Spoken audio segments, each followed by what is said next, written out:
pour 2023. Alors peut-être les chiffres sont peut-être à réutiliser, seront de 450 000 tonnes. Donc c'est un chiffre qui va aller crescendo. L'aspect épandage et l'aspect réglementaire et les volumes de cendres vont être extrêmement importants par rapport à ça. Donc si on revient sur le cas épandage, on voit 70% des flux, donc c'est quelque chose d'important sur l'aspect logistique. Ce côté épandage et sur la logistique va être très très dépendant du contexte de demande. Donc, dispositif. Et on va reprendre notamment au titre des rubriques des arrêtés ICPE qui sont soumises à déclaration ou enregistrement au titre des rubriques 29.10 et 29.17 sur lesquelles vont préciser ces conditions d'épandage. Par contre, les flux et donc la logistique vont être impactés directement par les conditions d'épandage et notamment en fonction des cultures, généralement plutôt en automne ou au printemps. Donc les quantités maximales vont être fixées par les critères réglementaires. Quantité maximale suivant le régime de déclaration enregistrement, c'est 2000 tonnes par an. Et sur une autorisation, si on fait plus de 2000 tonnes par an, déclaration est effectuée au ministère. Donc la période d'épandage reste très limitée. Si on continue à regarder sur l'aspect épandage,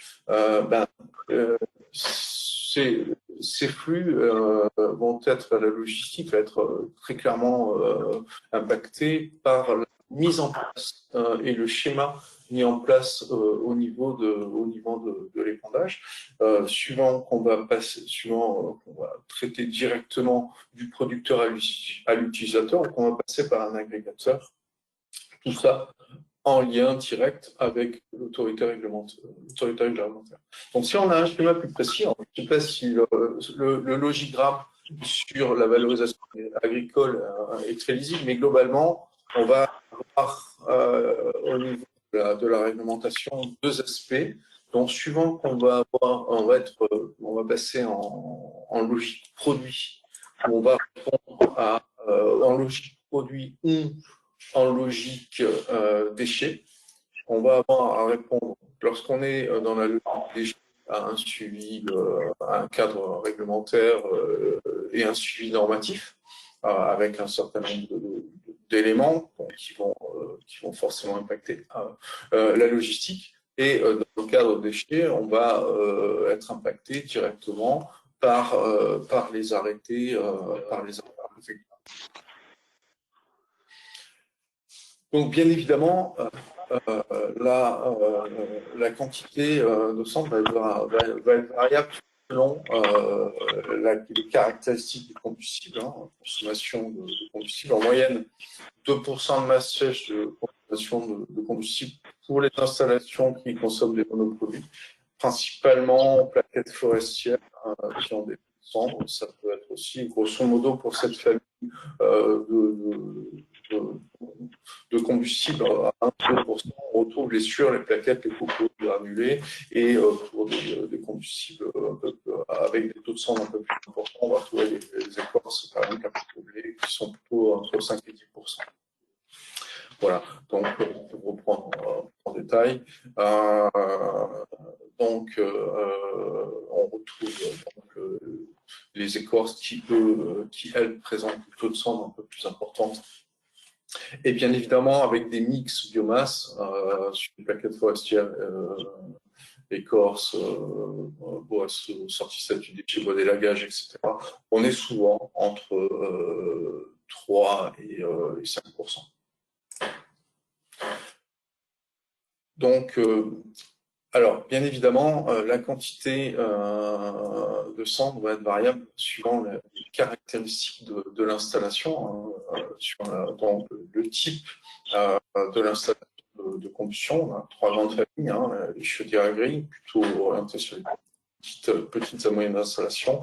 Après, les liquidisés bouillonnants, quelques liquidisés circulants, et les chaudières spreader-stocker, où on a grosso modo une inversion des flux d'une chaudière à grille vers une chaudière à utiliser, puisque sur une chaudière à grille, on a plutôt 80% la grande majorité des cendres sous foyer, tandis que sur les fusées et sur les chaudières Spallerstoker, on est plutôt sur des cendres où on va retrouver la majorité de cendres de poussière dans les équipements de désulfuration. Donc ça va être très très impactant sur le dimensionnement de l'installation et des équipements de logistique des cendres. Entendu, on l'a vu précédemment, le réglage de la combustion est un paramètre extrêmement important. Donc, au niveau du CIB, donc il y a un petit outil qui a été mis en place qui permet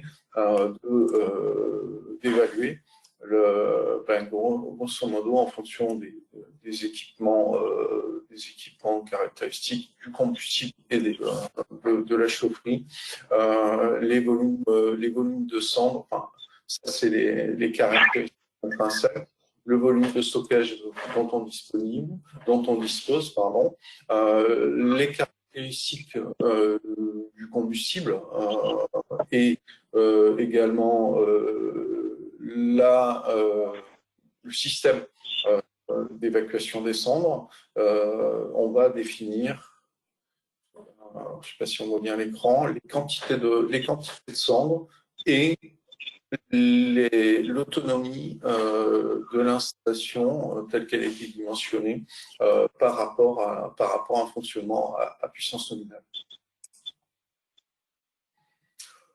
Donc tout ça, c'est des calculs, c'est des éléments que vous pourrez qui permettent vraiment d'identifier et de calculer donc les masses de cendres et en fonction de ces masses de cendres, des quantités de combustible, on vérifie notamment le taux de cendre. Ça permet de vérifier qu'on a un bon fonctionnement de l'installation.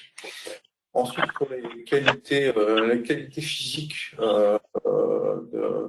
de la cendre va être très très importante également dans les équipements logistiques, suivant qu'on soit par voie sèche. Donc très clairement, en voie sèche, on est dans un milieu plus virulent. On a des densités relativement faibles, 600 kg par cube. Donc l'avantage par rapport à ce conditionnement, c'est qu'on est sur des investissements relativement limités. L'inconvénient, c'est qu'il va falloir préserver les cendres de l'humidité pour éviter la prise en masse. Alors, l'information de chose, c'est l'hydratation de la chaux. C'est attention, quand on est en présence de chaux sur les cendres sèches, c'est bien de la chaux vive. La chaux vive, dès qu'elle va être mise en contact avec de l'eau, elle va s'hydrater en dégageant énormément de chaleur, puisqu'on est en présence d'une réaction exothermique importante. Bien évidemment, tout milieu plus virulent, il faudra se prémunir de tous les envols de poussière, etc. Et ensuite, s'il y a un plan d'épandage, il faudra nécessairement humidifier les cendres. La volume, donc, elle présente des intérêts, mais c'est surtout réservé à des installations qui présentent des puissances supérieures à 500 kW, pardon. Pour des densités aux alentours de 1000 kg par mètre cube. Donc l'avantage de cette technologie, c'est que ça étanchifie le foyer. On limite le risque d'incendie. Bien évidemment, ça facilite l'épandage. L'inconvénient, c'est que généralement, on est autour de 30% d'humidité, donc on augmente la quantité de cendres à transporter, donc on transporte de l'eau, ça augmente le coût de transport. Ça crée plus facilement des bourrages sur les tapis. Bien évidemment, quand on rajoute de l'eau avec des cendres qui ont un côté un petit peu abrasif, on a un effet abrasion important. Donc, ça crée des usures d'ébène sur les bennes et sur les tapis, protéger des intempéries par rapport au gel. Donc, les solutions, rapidement, on va balayer, puisque je suis un petit peu en retard, je m'en excuse. Les solutions existantes, cheminement descend jusqu'au confins. Donc, le cas relativement classique, c'est le cendrier intégré ou un cendrier déporté.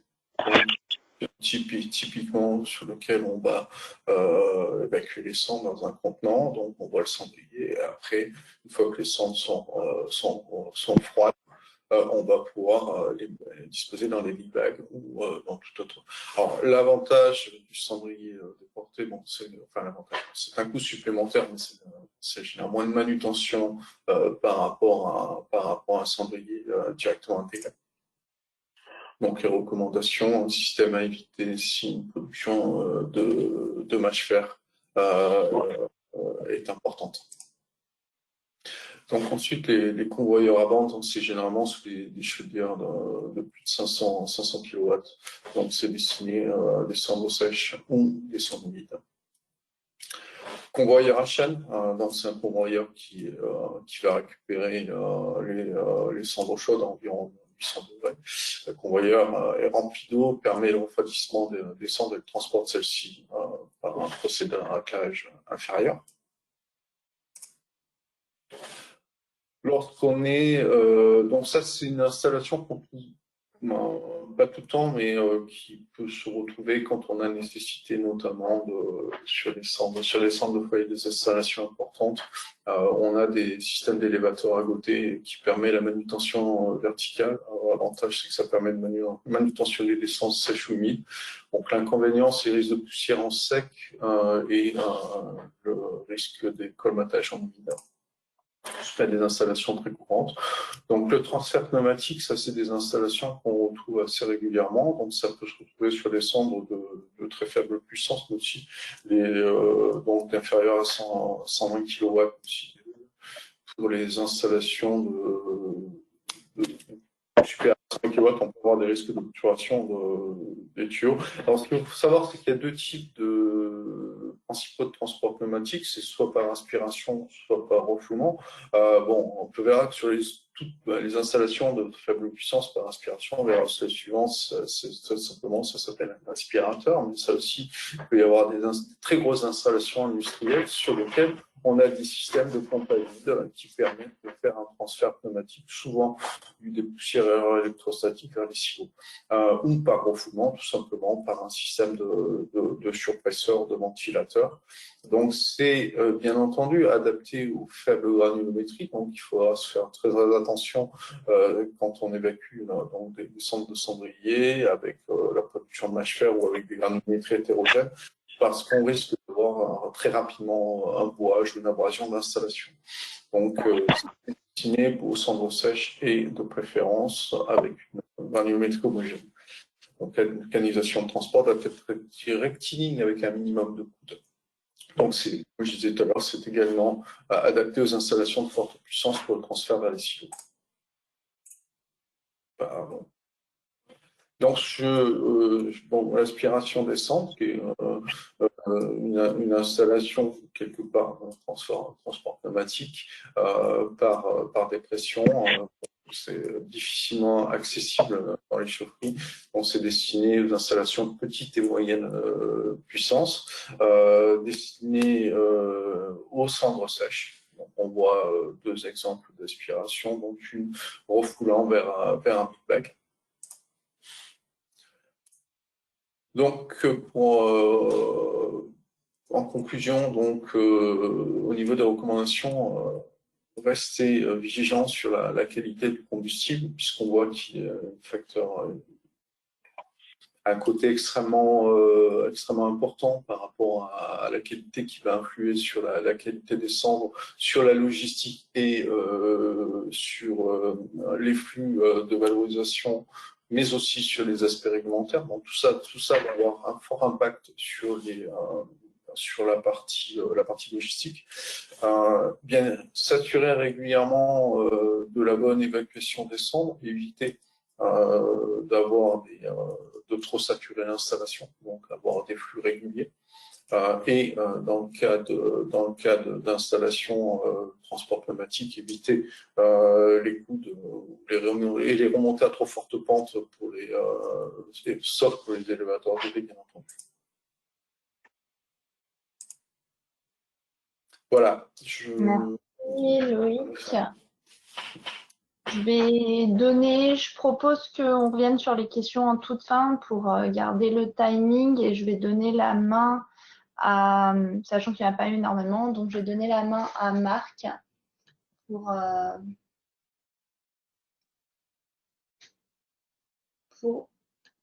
la suite de la présentation. Oui, bonjour. Vous m'entendez? Oui, on t'entend. Bonjour à tous, Marc Le Trace. Donc, moi, je suis animateur Bois Énergie sur la Bretagne, animateur du plan Bois Énergie Bretagne. Voilà, l'objectif de cette partie qui s'enchaîne avec la partie convoyage, c'est d'informer sur les solutions de stockage des cendres en chaufferie, les avantages et les inconvénients. Bien entendu, lors de la conception, les choix à faire sont un compromis qui doit être bien sûr économique, mais aussi technique. Ce choix est à faire en fonction des types de cendres, hein, comme l'a dit Loïc à l'instant, l'autonomie souhaitée et puis les conditions d'évacuation du site. Bien sûr, on voit sur la photo là, en fonction qu'on utilise un plateau sur lequel on pourra mettre, dans le cas d'un stockage en big bag, une dizaine de big bags, ou dans le cas où on peut évacuer les cendres avec un semi-remorque, avec un tote liner, où on peut mettre 20-25 big bags, ce sera complètement différent. Ces choix techniques il faut garder en tête que ces choix techniques, bien sûr, sont un compromis économique et technique. On verra sur les différents aspects, notamment sanitaires, hein, sur les conditions de travail des agents, mais aussi un compromis sur les coûts d'exploitation, notamment les coûts d'évacuation des centres. Ça, faut le garder en tête. Donc, c'est une étape qu'il ne faut pas négliger dans la conception des chaufferies. On en reparlera en conclusion. Donc justement, je parlais de Big Bag. Premier type de contenant, le Big Bag. Donc le Big Bag, c'est un sac qui fait, selon les modèles, hein, les plus courants font autour de 750 litres. Hein, donc ça fait à peu près sur de la cendre sèche autour de 500 kg, 450 à 500 kg. Ce type de contenant a pour avantage de permettre un transport des sacs assez facile, entre guillemets, grâce à l'utilisation de transpalettes ou carrément de chariots élévateurs. Pour cela, il faut avoir bien sûr de l'espace pour manœuvrer. Voilà. L'autre avantage, le coût du contenant est quand même très faible. Hein, le coût du sac en tant que tel est très faible, bien sûr, sans prendre en compte le support du sac, hein, qui peut avoisiner les 1000 euros, et les outils de manutention dont je parlais à l'instant. Donc, ceci pour dire qu'on peut multiplier aussi, si on a la place en chaufferie ou dans des conditions appropriées à l'extérieur, on peut stocker plusieurs big bags, ce qui permet de jouer aussi sur l'autonomie, en tout cas le temps d'attente entre deux évacuations. En fermant ces sacs, on limite aussi grandement les évacuations de poussière dans la chaufferie, et donc l'encrassement général de la chaufferie. Dernier avantage, et non des moindres, bien que ces cendres soient pulvérulentes, les cendres contenues en Big Bag peuvent être acceptées dans les installations de stockage pour les déchets non dangereux. Donc ça, c'est hyper important, on pourra en reparler s'il y a des questions. Concernant les inconvénients, un inconvénient majeur, tout à l'heure Loïc en a touché un mot, c'est le risque d'incendie. D'une part, à cause des braises incandescentes qui peuvent encore exister dans les cendres au moment de leur convoyage en dehors de la chaudière. Et puis, là, on est en chaufferie, mais aussi en cas d'échauffement des cendres, lorsque les cendres sont humidifiées. Donc, Loïc a expliqué tout à l'heure le phénomène de production de chaud. Donc, il peut y avoir un échauffement des cendres. Donc, ça, ce sont deux inconvénients importants. Le risque de prise en masse aussi lorsque la cendre est humidifiée. Alors, les recommandations par rapport à ces différents problèmes, d'une part, comme on l'a dit tout à l'heure, choisir des modèles de Big Bag refermables pour permettre d'éviter un nuage de fumée en chaufferie lorsqu'on désaccouple le cendrier de son support, lorsqu'on désaccouple le Big Bag de son support, pardon. Placer les Big Bags, une solution pour éviter le risque d'incendie, c'est de placer les Big Bags dans un contenant métallique pour limiter la propagation d'un incendie. Troisième point, pour faciliter leur manutention, il est possible de les stocker sur des palettes pour faciliter la reprise ensuite. Lorsqu'on veut multiplier du coup les big bags et avoir différents big bags stockés sur le site, il est nécessaire de les stocker, il va de soi à l'abri de la pluie, de l'humidité, et de les placer sur une surface de stockage adaptée pour qu'un véhicule vienne les reprendre. Donc ceci doit être anticipé lors de la conception. En cas de Big Bag contenant des cendres de nature différente, ah oui, attention à la logistique pour ne pas les confondre. En l'occurrence, lorsqu'on parle de Big Bag récupération de cendres sous électrofiltre ou de cendres sous foyer. Voilà pour les principales recommandations sur ce type de contenant. On passe sur des plus petits contenants, des cendriers de 10 à 70 litres. Ceci concerne les chaufferies de moins de 300 kW. Le principal avantage, c'est entre guillemets, la relative facilité de transport et de manutention, puisqu'il n'y a pas besoin de matériel indépendant. Le bac, s'il est bien conçu, se suffit à lui seul.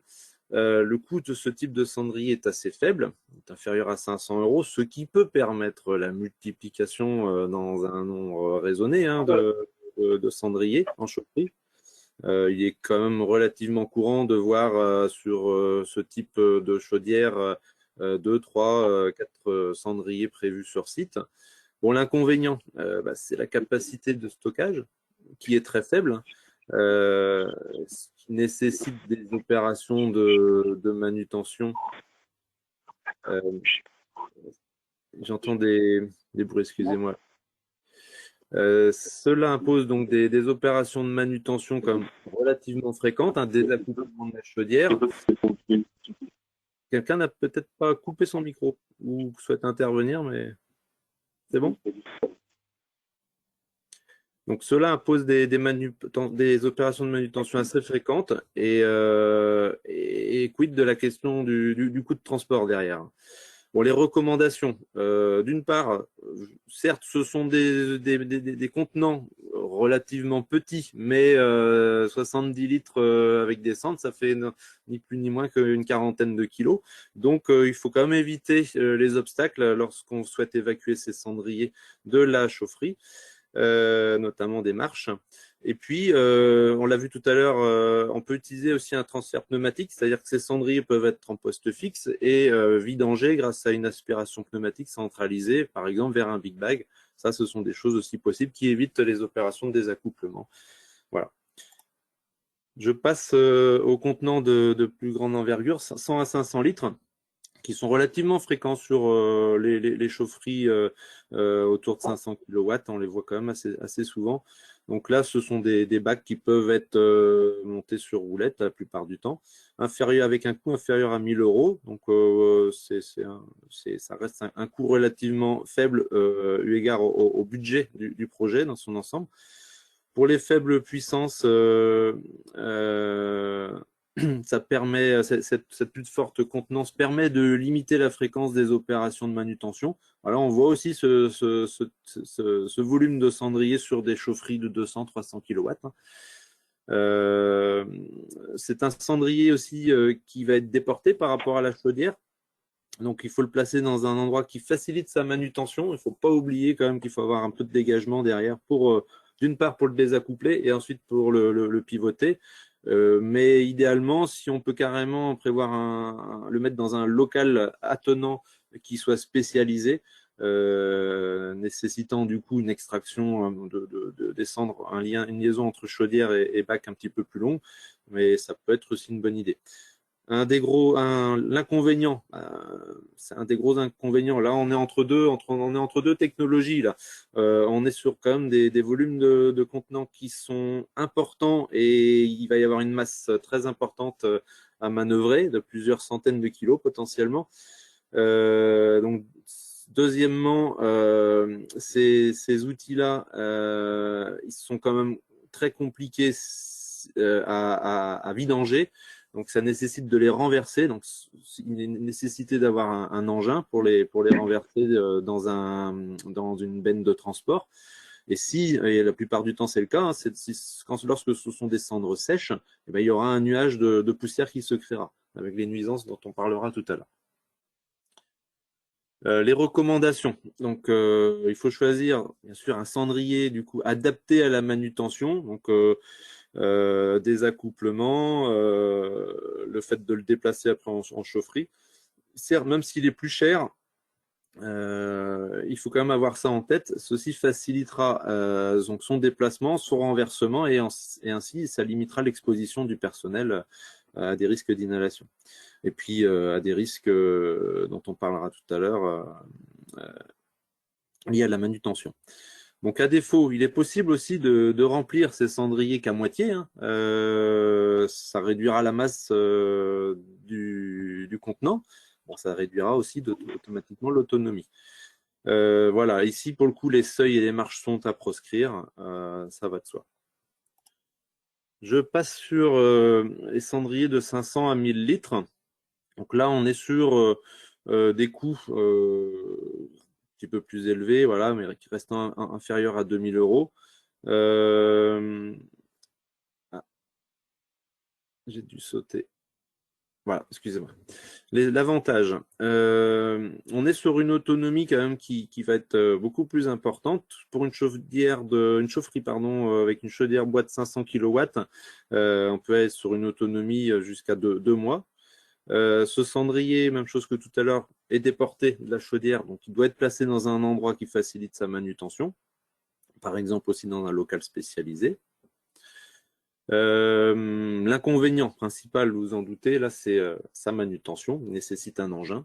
Donc, d'où l'importance qu'il soit vraiment accessible pour permettre sa manutention, encore plus que la benne précédente. Donc, un local spécialisé peut être vraiment intéressant dans ce cas-là. Et puis, même problème, lorsque ce sont des cendres sèches, la vidange de ce type de cendrier entraîne l'apparition d'un nuage de poussière. Voilà, deuxième illustration. Les recommandations, donc, c'est de stocker ce type de cendrier dans un local dédié, permettant l'accès à des engins, et de vérifier, mais j'aurais tendance à dire que c'est quelque chose qui est valable pour l'ensemble des dispositifs qu'on a vus. D'une part, vérifier la facilité de débranchement de la chaudière. Plus le matériel va être lourd, plus, a fortiori, ce sera important de le vérifier. Le moment où on va désaccoupler le cendrier du système de convoyage des cendres, et l'étanchéité du branchement et du système de vidange. Ça, c'est hyper important. À la fois, toujours pareil, pour des risques qu'on verra tout à l'heure. Donc là, on passe sur un autre principe qui va être la benne, carrément le stockage de cendres en benne, donc de cendres humides ou de cendres sèches. Deux illustrations là. Donc là, on est sur des équipements qui ont un coût beaucoup plus élevé, inférieur entre 10 et 20 000 €. Donc, les principaux avantages sont le transport de la benne et l'évacuation des cendres se fait directement par camion. C'est-à-dire que là, la cendre passe de la chaudière à la benne directement et de la benne au camion. Il n'y a plus du tout de contact du personnel avec les cendres. Et notamment, l'étape de vidange du cendrier n'a plus lieu sur le site. La capacité du stockage est importante. Pour une chaudière, une chaufferie contenant une chaudière bois de plusieurs centaines de kilowatts, on va avoir une année d'autonomie. Et pour des chaudières de plusieurs mégawatts, on peut descendre à 1 mois d'autonomie. L'inconvénient, les principaux inconvénients, eh bien, là, ça va de soi. D'une part, on est sur un investissement conséquent, notamment pour des petites chaufferies de quelques centaines de kilowatts. Là, on est sur des coûts quand même qui commencent à être significatifs par rapport au montant du projet. Deuxièmement, la place, hein, la place occupée à l'extérieur de la chaufferie. Et de fait, comme on est à l'extérieur, on a une sensibilité du coup aux nuisances sonores plus importante et la manutention de ce type de cendre, la reprise de ce type de benne, pardon, génère des nuisances. C'est peu esthétique, vu que c'est quand même un matériel qui doit rester mobile, c'est pas facile à l'intégrer. Le risque de prise en masse de cendres à l'intérieur de la benne est quand même important puisque cette benne est généralement en extérieur et la cendre stagne pendant un moment. Pour l'utilisation d'évacuation de cendres par voie humide, lorsqu'on est dans des régions froides, si la benne est à l'extérieur, il peut y avoir un risque de gel des cendres, au moins dans le convoyeur, ce qui peut entraîner un arrêt de la chaufferie. Alors les recommandations. Premièrement, stocker des bennes, ce type de benne, dans un local dédié hors gel. Alors c'est une solution qui n'est pas fréquemment utilisée à cause du prix que représente la construction du local, mais à minima, si le convoyeur peut être protégé du froid, l'installation sera moins vulnérable.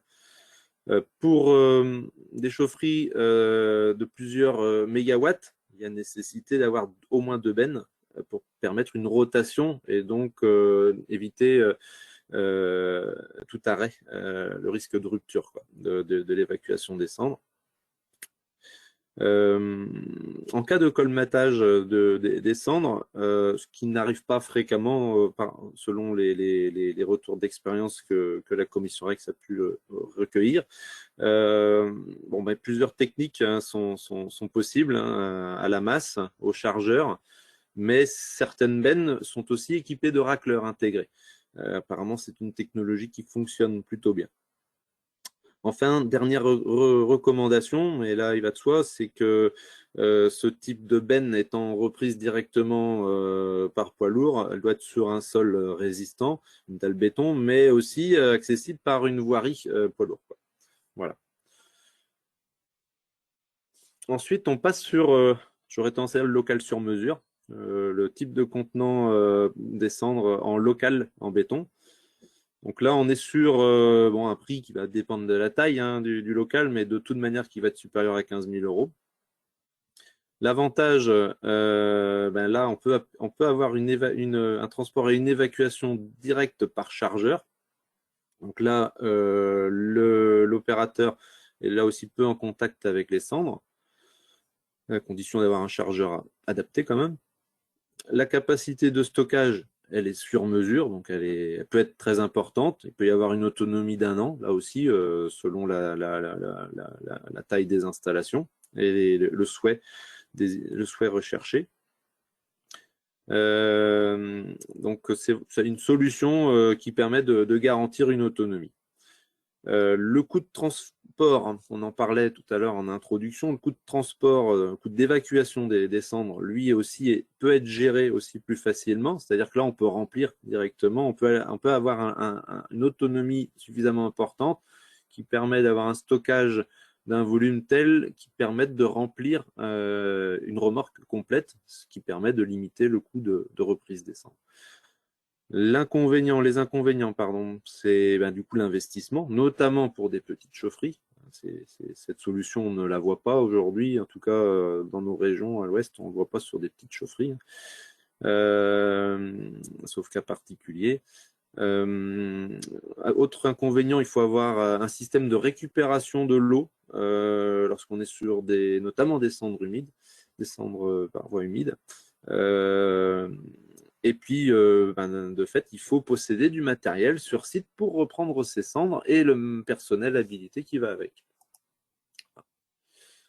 Voilà un exemple de taille de stockage. Pour qu'il soit réellement opérationnel, il faut qu'il puisse permettre de manœuvrer. Donc, un local de 5 par 5 est un minimum avec un accès, une entrée fermée qui soit aussi de taille suffisante pour permettre à un engin de manœuvrer. De plus, le sol doit être en pente aussi pour permettre la récupération d'eau. Autre point qui est noté, cette eau peut être réutilisée pour réhumidifier les cendres si elles sont trop sèches. Dernier système de convoyage, le silo. L'avantage, donc c'est ce système de silo, on fait le lien avec ce que disait Loïc tout à l'heure, peut être alimenté en cendres grâce à un transport et une évacuation complètement automatique, donc qui permet là encore de sauvegarder l'opérateur de tout contact avec les cendres. Il a une capacité de stockage importante. Le chargement du coup, plutôt l'évacuation du silo est aussi facilité. Il peut être gravitaire avec manche de chargement ou avec une vis. Le coût de transport, pour la même raison que tout à l'heure, est plus faible parce que là, on peut optimiser le transport. On peut dans ce cas-là aussi évacuer des cendres chaudes. Et enfin, cette installation est étanche du début à la fin, ce qui permet d'éviter les envols de poussière. L'inconvénient, comme tout à l'heure, c'est son investissement. Il n'est pas compatible avec l'évacuation de cendres humides. Et il est donc adapté uniquement aux cendres fines. C'est-à-dire que là aussi, il faudra veiller à l'absence de corps étrangers ou de traces de mâche-fer dans les cendres. Voilà pour cette partie permettant de décrire les différents contenants. Je passe à la dernière partie sur la gestion des cendres. Je vais regarder l'heure. La gestion des risques professionnels pour le personnel en contact. Alors, 3 risques principaux sont recensés. Le risque d'inhalation, notamment le risque d'inhalation de particules fines, qui est un risque qui, à long terme, peut provoquer des maladies professionnelles. Celles-ci sont répertoriées notamment dans le tableau numéro 16 bis de l'annexe 2 du Code de la sécurité sociale. Ce risque d'inhalation est permanent en chaufferie. Il va à la fois des conditions de travail ambiantes aux opérations spécifiques de ramonage, de descendrage ou de débourrage. On en reparlera un petit peu plus dans le détail. On va prendre les risques les uns après les autres. Le risque de brûlure, chimique ou thermique. Loïc tout à l'heure a pu nous en donner un aperçu. Donc que ce soit pour les cendres humides, a fortiori qui ont des risques de température élevée, mais aussi un pH très élevé, ou les cendres sèches, on a dans les deux cas un risque lié au contact direct avec la peau. Troisième risque, on l'a évoqué à plusieurs reprises, le risque lié à la manutention des charges. Donc un risque de coupure ou un risque, par exemple, de mal de dos. Alors, les mesures de protection, on va du coup les passer en revue pour chaque type de risque. D'une part, en premier lieu, la première mesure, c'est de réduire ou limiter le temps d'exposition des salariés avec les poussières. On va passer quelques cas en revue. Deuxièmement, privilégier les protections collectives, c'est-à-dire finalement la protection de l'environnement de travail par rapport aux protections individuelles. Et enfin, former ou informer le personnel sur les différents risques associés et les mesures existantes. Donc je reviens sur le premier risque dont on a parlé tout à l'heure, le risque d'inhalation.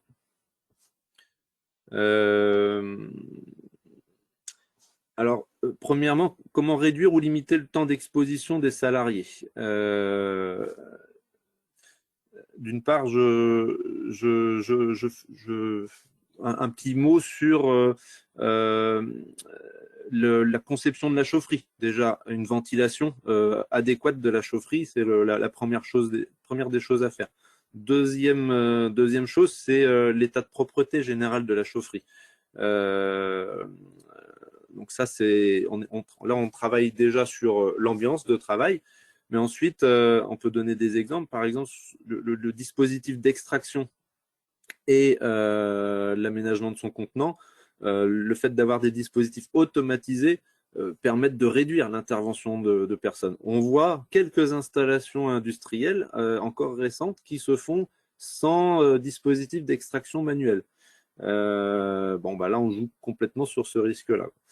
La qualité de fonctionnement, ça, c'est la qualité de fonctionnement du générateur. Loïc en parlait tout à l'heure. C'est le deuxième levier sur lequel on peut jouer pour limiter les interventions d'entretien qui, de fait, exposent directement les agents à ce risque-là. Donc la qualité de fonctionnement permet de réduire l'encrassement des échangeurs et puis la quantité de cendres produites et aussi le risque de bourrage. Donc je reviens sur cette diapo après, mais donc le point suivant, c'est les mesures pour privilégier des protections collectives. Donc premièrement, des systèmes de convoyage fermés et étanches. Des contenants hermétiques. Donc on parlait tout à l'heure de l'étanchéité des zones d'accouplement ou des trappes de fermeture. Ça, ce sont des points importants. Éviter la vidange de cendrier en notamment privilégiant la mise en big bag, par exemple avec des systèmes pneumatiques comme on a vu tout à l'heure. Ce sont des systèmes qu'on voit quand même de plus en plus sur des chaufferies à partir de 400-500 kW, des aspirations centrales avec mise en big bag. Réduire la fréquence de collecte. Donc ça, c'est aussi, on en parlait en introduction, c'est le compromis technique et économique qu'il faut essayer de trouver avec la capacité de stocker des cendriers ou des big bags en chaufferie ou à proximité. Enfin, privilégier, là on est sur le traitement, privilégier l'épandage en mélange à du compost ou bien humidifié si ce sont des cendres sèches pour éviter l'envol de cendres dans l'environnement. Je reviens sur les protections individuelles ensuite. Donc là, évidemment, le port du masque FFP2 est à utiliser quand c'est nécessaire, c'est-à-dire quand l'opérateur doit intervenir directement. Je vous renvoie à une note d'information qu'a produit le CIB en mois d'avril 2020 sur le sujet, et notamment sur la gestion finalement des tensions qu'il peut y avoir entre des obligations de port du masque liées au Covid et puis des obligations de port du masque liées aux interventions. Donc c'est pour ça qu'on rajoute la mention port du masque quand nécessaire, mais on voit plus souvent des défauts de port du masque, en tout cas moi dans les chaufferies que je vois, des défauts de port du masque que des abus de port du masque. Donc, ceci relève finalement, dernier point, de l'information et de la formation des opérateurs sur les risques associés et les mesures existantes. Voilà sur le risque d'inhalation. Je passe au deuxième type de risque, le risque de brûlure. Le risque de brûlure, d'une part, pour réduire ou limiter ce risque-là, il faut réduire et limiter le temps de contact direct avec les cendres en faisant quoi? D'une part, en ayant des dispositifs d'extraction automatisés, et puis même chose que tout à l'heure, en ayant des qualités de fonctionnement importantes qui évitent par exemple des bourrages nécessitant des interventions de dépannage et de déblocage et derrière avec des risques qui vont avec de coupures, voire même pire. Pour cela, donc premièrement, des mesures de protection collective, donc avec l'utilisation de thermomètres portatifs ou bien l'utilisation d'engins de manutention, ou bien des mesures de protection individuelles. Donc de fait, les gants, les lunettes ou bien sur lunettes, les combinaisons avec cagoule, donc adaptées si on travaille en milieu sec ou en milieu humide. Donc ce ne sont pas les mêmes combinaisons. Et derrière ça, la formation et l'information qui vont avec sur les risques associés et les mesures existantes.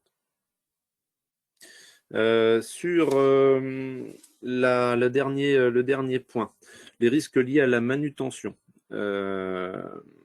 manuelle de charge ou de matériel. Donc, premier point pour réduire ou limiter le temps de manutention.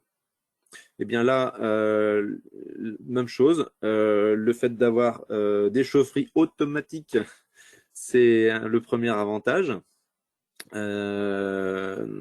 Deuxièmement, l'autonomie du contenant et le bon équipement du contenant sont des points hyper importants à prendre en compte lors de la conception. Donc pour cela, on va pouvoir en reparler. Premièrement, il faut d'abord privilégier les protections collectives. Donc, pourquoi pas en utilisant un engin de manutention lorsque nécessaire, en privilégiant des systèmes de stockage mobiles, donc soit équipés de roulettes quand ils peuvent être déplacés sans engin, soit équipés de palettes lorsqu'ils doivent être bougés avec un transpalette ou un chariot élévateur. Enfin, la conception permettant une évacuation facilitée des cendres. Hein, on parlait à la fois de dégagement pour avoir la place de se retourner derrière, de désaccoupler, premièrement de désaccoupler un cendrier, de dégagement pour avoir la place de circuler, et enfin de l'absence d'obstacles pour pouvoir ou de pente pour pouvoir évacuer vers une place de dépôt ces cendres-là. Les protections individuelles, bon là, sont de même nature que tout à l'heure, hein, la panoplie. Voilà, donc pour ce risque-là, là aussi, il y a un gros travail à faire sur la formation, l'information du personnel. Et puis, un gros travail à faire au moment de la conception et l'association de ces personnels-là à la conception. J'en ai fini sur ce risque-là. Je crois que j'en ai fini, Marion, sur la présentation de cette quatrième partie. Oui, merci Marc. Donc, avant de passer au temps de questions-réponses, juste pour donc faire une petite synthèse de ce qui a été dit. Donc, il faut savoir quelle réglementation est applicable aux installations, donc notamment si tout ce qui est rubrique ICPE, les installations classées pour la protection de l'environnement, la réglementation s'applique. Et derrière, il faut en fait, dès la conception ou pendant les phases de rénovation, prendre en compte et intégrer tous les enjeux de fonctionnement, d'exploitation et d'entretien et de maintenance. Donc, pour prendre en compte tout ça, donc, il faut connaître la quantité, la qualité physique et chimique de ces cendres, le type de cendre et le type de valorisation qu'on peut faire. Choisir enfin le moyen de transfert le plus adapté, c'était la partie donc présentée par Loïc Danest en fonction de sa qualité physique, chimique et de la quantité et aussi des contenants vers lesquels elles vont être amenées. Et enfin, donc, le contenant, donc quel contenant est le plus adapté en fonction notamment de la fréquence qu'on veut pour enlever ces cendres de la chaufferie, le mode de manutention qu'on dispose et enfin le mode aussi de véhicule qu'il y a pour transporter, comme l'avait présenté Marc. Enfin, il faut calculer la fréquence de collecte aussi qu'on souhaite et l'investissement nécessaire. C'est un équilibre à trouver. Et enfin, pensez aussi à tout ce qui est aire de manœuvre, que tous les véhicules qui puissent venir récupérer les cendres ou changer les contenants, intervertir les contenants, puissent bien arriver sur le site pour tout ce qui est de la logistique et manœuvrer sur le site.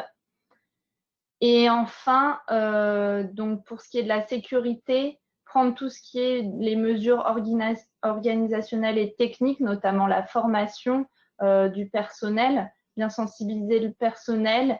Et enfin, le port des équipements de protection individuelle, comme on a vu, que ce soit le masque ou les gants pour la protection chimique. Je propose donc de revenir sur les questions. Donc, je remercie les adhérents qui ont répondu pour une bonne partie des questions via le chat. Donc, si je reprends les différentes questions qu'il y a pu y avoir, notamment sur la séparation sous multicyclone et filtre ou sous foyer ou sous multicyclone, effectivement, Gaëtan a répondu qu'il y a différents types de cendres du fait des équipements et d'où on les récupère. Donc, les cendres sous foyer, les cendres issues du traitement des fumées. Donc, traitement des fumées, c'est filtre à manchot électrophyte. Et donc, les cendres issues de multicyclone posent des questions quant à leur statut. Et de par la conception des chaudières, surtout en faible puissance, les cendres sous multicyclone sont souvent mélangées aux cendres sous foyer. Pour la prévention des risques de pollution, qui est plus du facteur du traitement des fumées, donc pas forcément dans ce webinaire, j'ai renvoyé vers la base documentaire du CIB où il y a une thématique sur les émissions atmosphériques et il y a plusieurs études, analyses, d'évaluation des différents modes de traitement des fumées qui sont décrits. Il y a une question de Thomas Javerlac, pour quelles sont les solutions techniques et les retours d'expérience pour diminuer ou limiter l'humidité dans les stockages des silos de cendres volantes sèches. Alors, on en a parlé durant le webinaire, peut-être certains d'entre vous, les intervenants ou ceux qui sont déjà les experts adhérents du site qui sont déjà intervenus dans le chat peuvent répondre. Mais on a abordé, donc pour limiter l'humidité, c'est justement prévoir un local hors gel ou à l'abri de tout ce qui est intempéries, donc pluie. Donc des locals ou des contenants fermés hermétiques. Est-ce qu'il y a d'autres éléments que certains voudraient préciser pour ce qui est de diminuer ou limiter l'humidité dans les stockages silos des cendres volantes? Non, je pense que tu as tout dit. Ok. En cas de problème des poussières incandescentes, est-ce qu'il y a des solutions? Une question de Bertrand Perrin.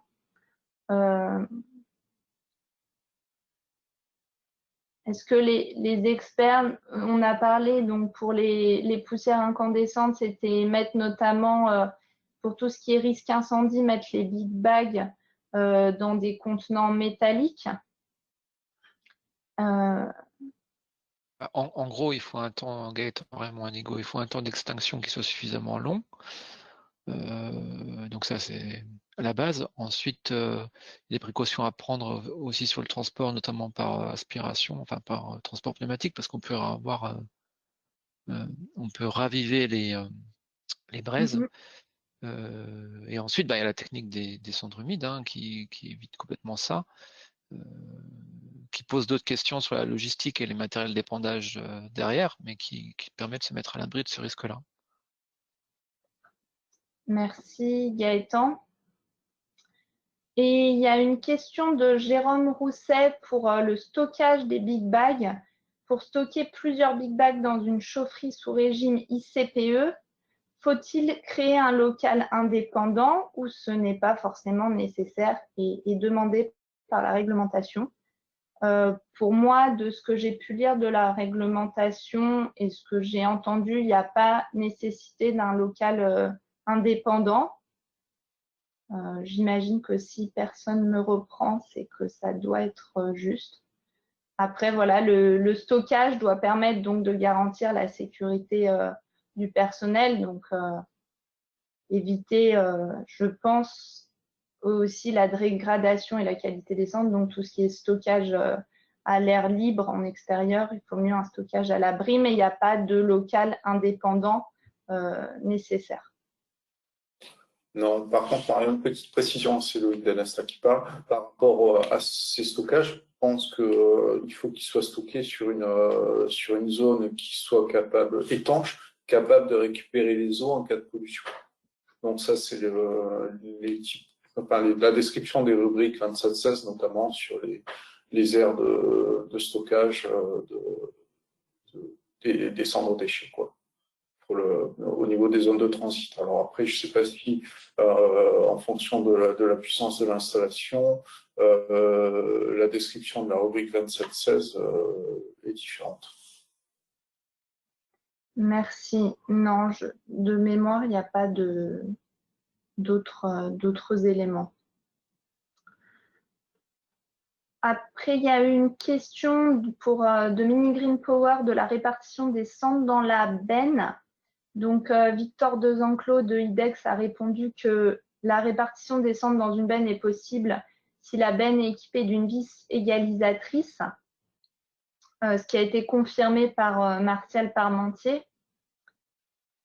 Enfin, il y a eu plusieurs questions sur l'épandage agricole, qui n'est pas forcément le cœur de ce rendez-vous technique.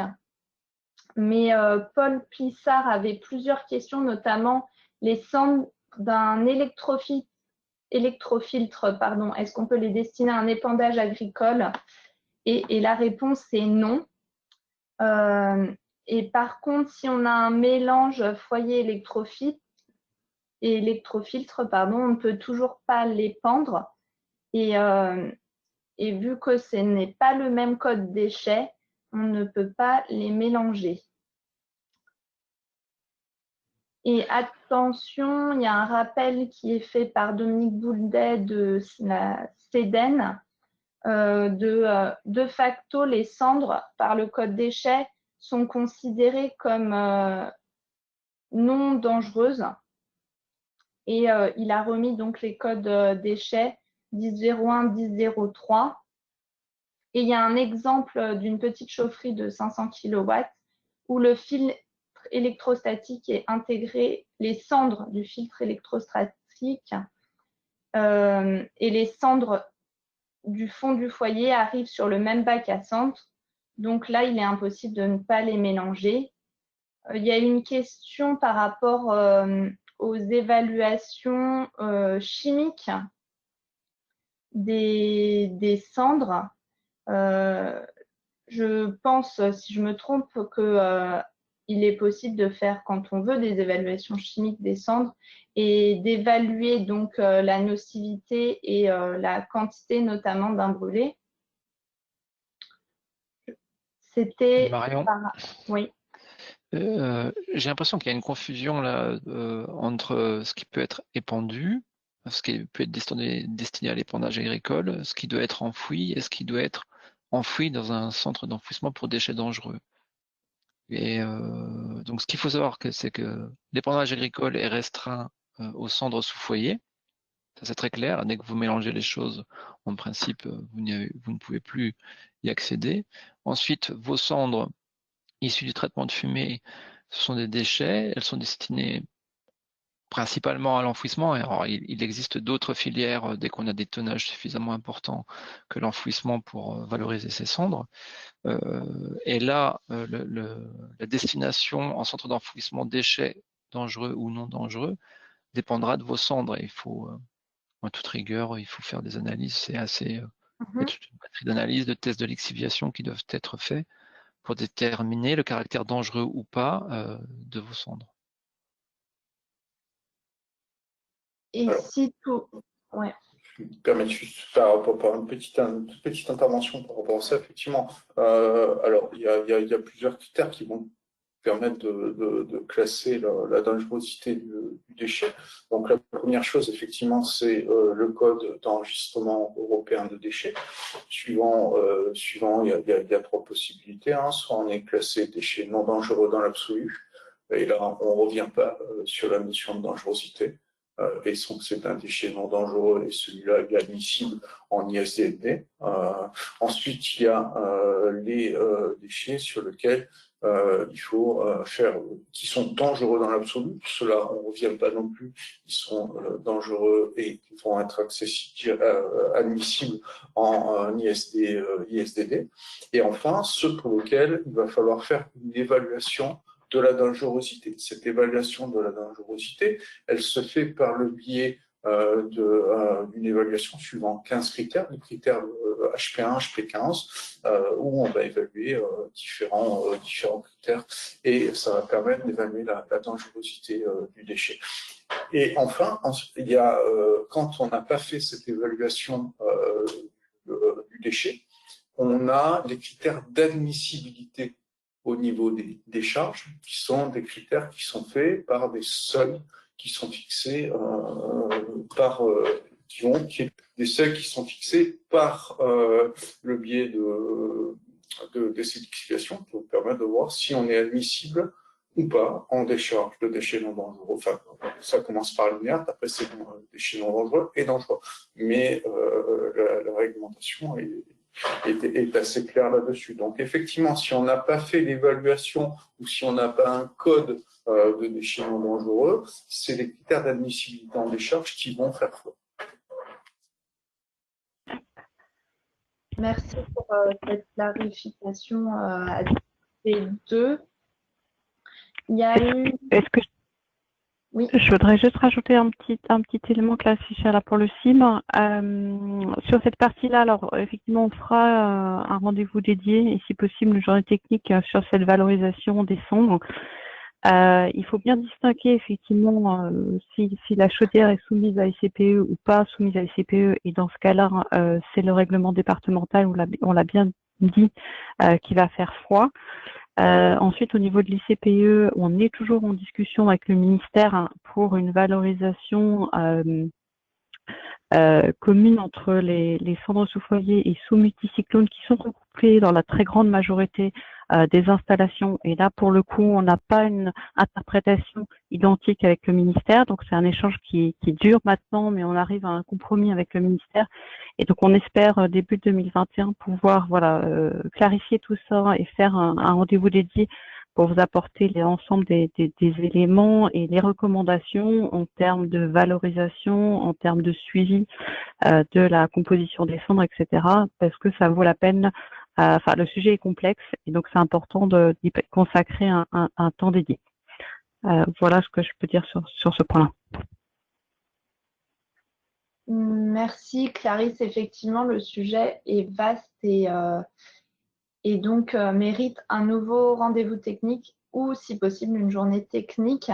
Il y a eu une question de Mini Green Power de comment optimiser les coûts et analyses chimiques des cendres.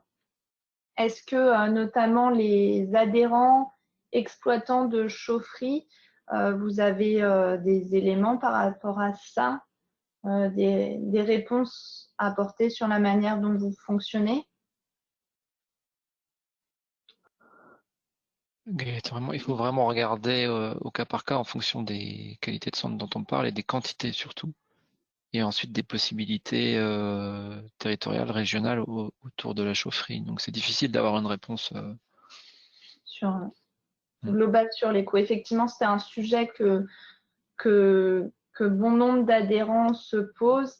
Et en fait, chaque chaufferie, chaque chaufferie a une situation particulière, ancrée dans le territoire de manière différente, une taille différente, donc des quantités de cendres différentes, et c'est difficile de donner des recommandations générales. Clarisse, peut-être un élément pour répondre à la question de Soulard Julien de Valdéfi. Peut-on parler de qui doit porter le plan d'épandage dans le cadre d'une chaufferie soumise à ICPE, ou les exploitants peut-être de chauffage. Ouais. Bonjour, Victor Desenclos. Je peux répondre par rapport à ça. C'est le responsable, c'est l'exploitant de la chaufferie qui porte le plan d'épandage est rattaché directement à la chaufferie pour tout ce qui est épandage direct. Après, si on passe par une plateforme de regroupement, la plateforme de regroupement, c'est elle qui porte le plan d'épandage. Exactement. Merci, Victor. Une précision, Victor. C'est l'exploitant en général, mais c'est parfois la structure d'approvisionnement quand c'est elle qui est en charge de la gestion des cendres. Enfin, c'est quand ça passe par plateforme.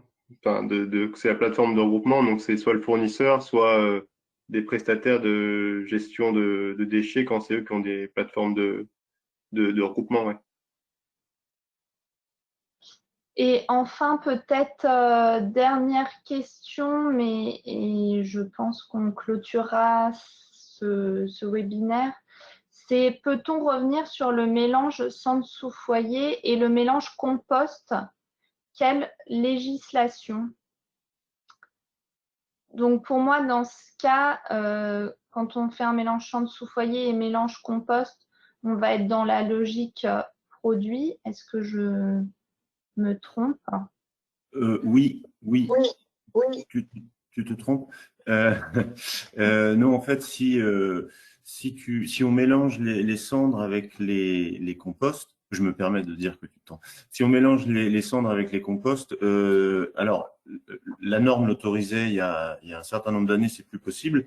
Donc dès lors que les cendres sont mélangées avec un compost, le compost perd son statut de produit et donc c'est l'ensemble du mélange qui est soumis à un plan d'épandage. Donc en théorie, il faudrait pas le faire puisque ça impliquerait des plans d'épandage qui sont quasiment 2 fois plus grands. Sauf que dans la pratique, quand les agriculteurs le peuvent, ils le font parce que c'est juste du bon sens. Ça facilite l'épandage des cendres et en plus ça permet d'éviter des passages supplémentaires. Merci pour cette correction donc et clarification sur la question. Est-ce que j'aurais oublié certaines questions? Je vois, il y a eu une remarque de Marc Le Treilly au sujet de la question de Jérôme Rousset, qui dit que certains générateurs sont équipés d'un dispositif de filtration au niveau de la sortie de fumée. Ce type de dispositif utilise une technologie de filtre électrostatique. À ce moment-là, les particules entrent en mélange avec les cendres sous foyer. Est-ce que cette technologie entraîne un risque de déclassement des cendres récupérées sous foyer? Donc là, on parle d'équipement. Là, c'est le sujet qu'évoquait Clarisse, hein, c'est un gros sujet de débat en ce moment. On rentre dans les technologies des chaudieristes et des fabricants de matériel de traitement de fumée, donc je pense que ça devient un peu pointu.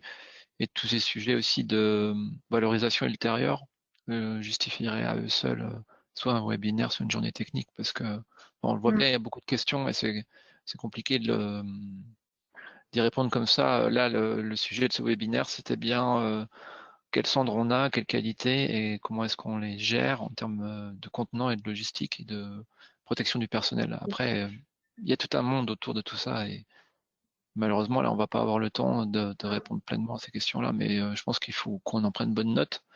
On voudrait que ça s'éclaircisse avec le ministère pour pouvoir avoir des choses très claires à communiquer. Mais bon, Clarisse te complétera, mais ça va venir. C'est clairement dans la feuille de route de la commission Rex. Est-ce que, donc ouais, sur 2021, on devrait avoir des éclaircissements. Est-ce qu'il y a d'autres questions sur le côté manutention et logistique? Éventuellement, si certains veulent prendre la parole.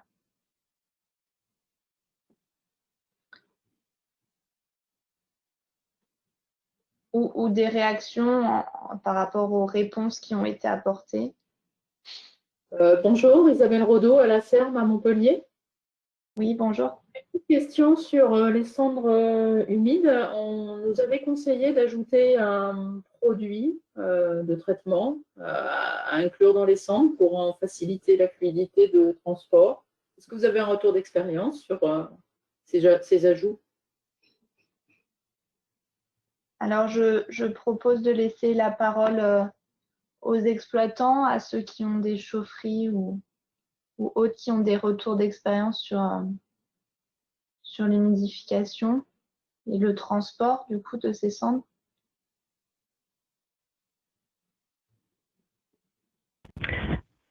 C'est un produit spécifique, madame? C'est ça? C'est pas juste de l'eau, c'est un produit. C'était un produit spécifique, oui, qu'on devait ajouter comme un produit de traitement d'eau, j'imagine, dans les cendres sous la chaudière pour faciliter, empêcher les prises en masse ou des choses comme ça. Mais bon, on n'a jamais tenté de le faire sur nos installations et je voulais savoir si par ailleurs ça se faisait. Je crois que c'est utilisé dans les pays nordiques pour faciliter les opérations de manutention et de maturation, parce que dans les pays nordiques, ils font aussi pas mal d'opérations de criblage et de traitement physique sur les cendres produites. Et c'est des produits qui sont utilisés pour limiter la prise en masse. Je pense que c'est ça que vous évoquez. Alors, c'est pas très développé en France, mais il faut peut-être faire venir du Rex des pays nordiques qui font pas mal de travail sur la maturation des cendres, un peu comme on fait maturer les mâchefers d'incinération pour trouver de nouvelles voies de valorisation. Ok, je vous laisse faire. Jérôme Bousset parle d'un flocculant anionique. Tu as des retours d'expérience dessus, Jérôme?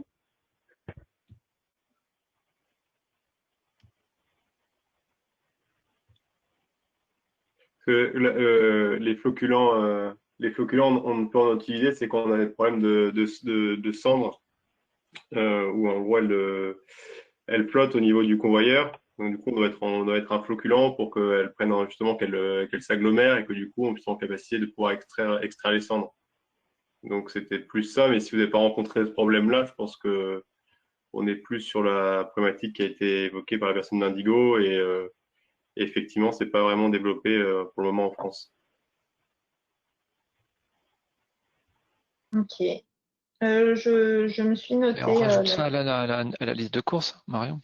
Exactement. Je me suis noté cette question. Et donc, sur les produits pour éviter la prise en masse. Et l'ajout et comment ça se passe du coup derrière pour la logistique. Est-ce qu'il reste une dernière question? Ouais, je pense que c'est le moment de conclure. Hein. Oui. Eh bien, merci. Vous pouvez toujours poser les questions à Marion. Moi, je tenais à remercier Marion pour l'organisation, le support, à remercier les intervenants qui ont consacré beaucoup de temps et qui se sont rendus disponibles ce matin. Il y avait plus de 80 personnes à un moment donné, donc on voit que le sujet intéresse beaucoup. Et derrière, il y avait certaines salles de réunion derrière des écrans, donc il y avait même plus que 80 personnes.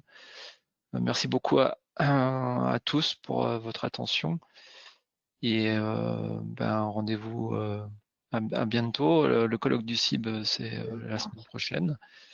Il est en dématérialisé aussi, donc profitez-en.